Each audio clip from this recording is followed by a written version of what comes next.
जारी तनाव के बीच ईरान ने ऑपरेशन ट्रू प्रॉमिस 4 के तहत 67वीं वेव शुरू कर दी है और इस वेव में ईरान ने अपने तरकश के खतरनाक हथियारों को निकालना शुरू कर दिया है। ईरान ने इस युद्ध में पहली बार नसरल्ला बैलिस्टिक मिसाइल का इस्तेमाल किया है। युद्ध में ईरान जितना जख्मी हो रहा है उतना ही घातक होता जा रहा है।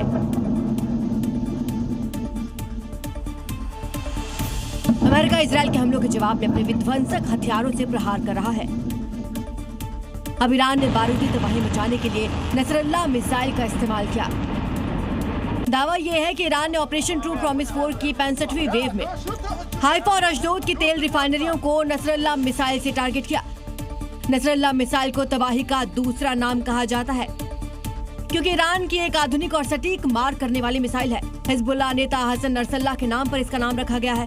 इस मिसाइल में एक साथ कई वॉरहेड ले जाने की क्षमता है। बंकर और रिफाइनरी जैसे मजबूत टारगेट को भेदा जा सकता है।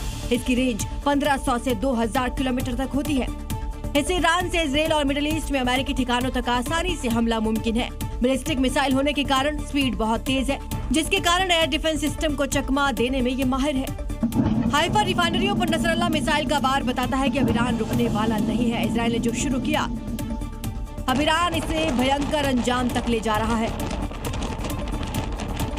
मिडिल ईस्ट में जारी जंग हर दिन भयानक होती जा रही है। साउथ पार्स गैस फील्ड पर हुए हमले के बाद अब ईरान भड़क उठा है। इजराइल की सबसे अहम हाइफा रिफाइनरी को इसने निशाना बनाया है। ईरानी मिसाइलों को उड़ते देख पूरे हाइफा में सायरन बज रहे हैं और लोगों को बंकरों में जाने की चेतावनी दी गई है।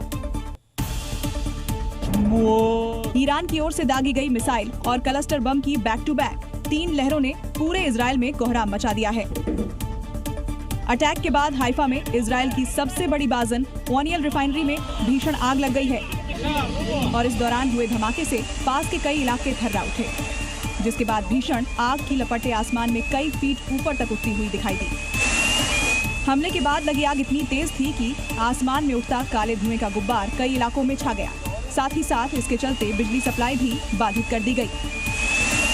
इजराइल के कई हिस्सों में बिजली गुल हो गई और कई जगहों पर भीषण आग लगने की खबरें हैं।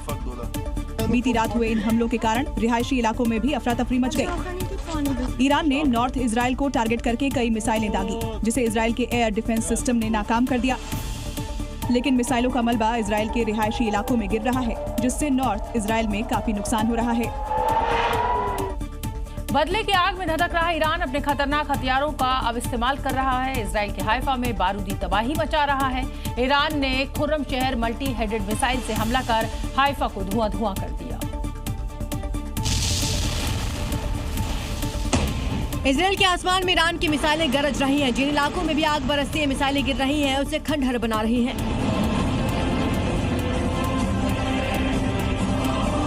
ईरान की प्रतिशोध की आग में इजराइल का हाइफा शहर जल रहा है। तेल रिफाइनरियों पर ईरान की मिसाइलें तबाही मचा रही हैं। देखिए, आसमान में ईरान का विध्वंसक हथियार खुर्रम शहर किस कदर तबाही मचाने को बेकरार है। दावा यह है कि खुर्रम शहर मिसाइलों में क्लस्टर वॉरहेड का इस्तेमाल किया गया था, जिसके कारण शहर के कई हिस्सों में धमाके हुए।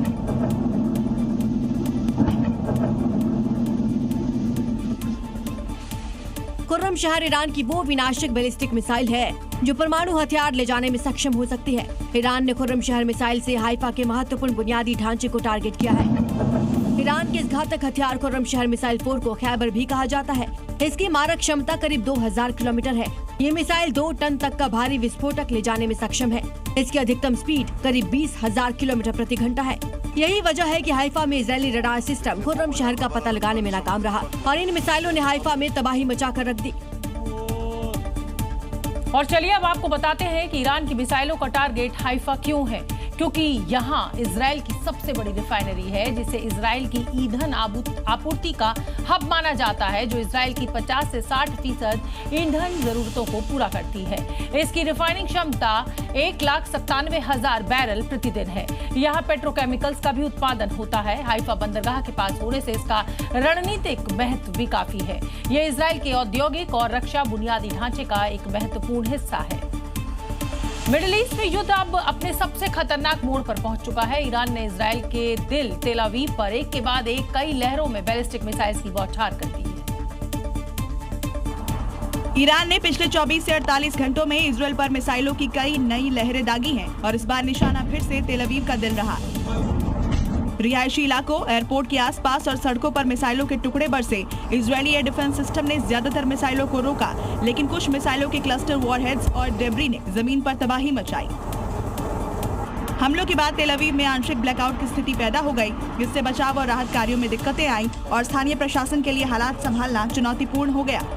ईरानी मिसाइल हमलों के बाद तेल अवीव में सायरन बज रहे हैं। लोगों को सुरक्षित जगहों पर जाने के लिए कहा गया है। कई जगह ईरानी मिसाइलों की वजह से आग भी लग गई। ईरान ने साफ कर दिया है कि अमेरिका और इजरायल के आगे वो झुकेगा नहीं। अमेरिकी राष्ट्रपति डोनाल्ड ट्रंप की लगातार धमकियों के बावजूद ईरान लगातार जवाबी हमले कर रहा है और ट्रंप के मंसूबों पर पानी भी फेर रहा है।